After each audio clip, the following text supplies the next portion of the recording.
ঈদের সকালে বাঁকুড়া শহরের মাচানতলা জামা মসজিদে এক বিরল রাজনৈতিক সৌজন্যতার সাক্ষী থাকল।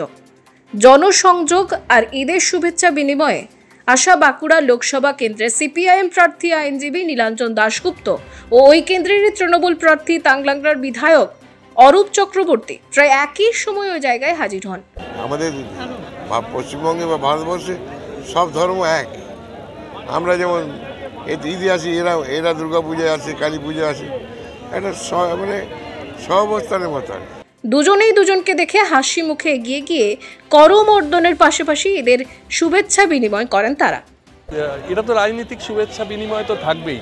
দেখুন, রাজনীতিটা অন্য জায়গায় পৌঁছে যাওয়ায় আমরা বিশ্বাসী নই।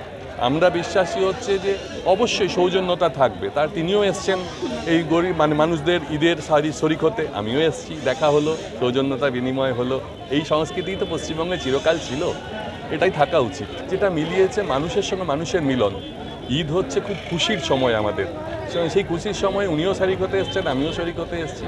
এখানে মেলামিলির তো কোনো বিষয় নয়, রাজনৈতিক বিষয়টা সম্পূর্ণ আলাদা। এখানে মানুষের সাথে মানুষের যোগাযোগ, মানুষের সাথে মানুষের কথাবার্তা, দেখা হলো, ভালো হয়েছে। এদিকে পান্ডুয়ায় ঈদের অনুষ্ঠানে যোগ দিলেন রচনা বন্দ্যোপাধ্যায়। পান্ডুয়া কলবাজার জিটি রোডে ঐতিহ্যবাহী পবিত্র ঈদের নামাজ শুরু হয় সকাল 7:30 থেকে। এক মাস রমজান মাস পালনের পর আজ পালিত হচ্ছে খুশির ঈদ।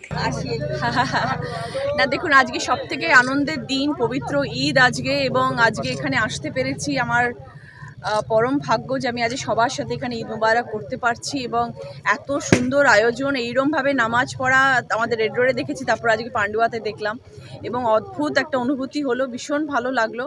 আর আজকে এত সুন্দর পরিবেশ, আর সব থেকে বড় কথা আজকে আকাশও এত সুন্দর সাথ দিয়েছে যে সবার সাথে আমাদের পরিবেশটা খুব ভালো হয়ে রয়েছে। এবং প্রত্যেককে আমার তরফ থেকে ঈদের অনেক অনেক শুভেচ্ছা, অভিনন্দন, ঈদ মুবারক সবাইকে জানাচ্ছি।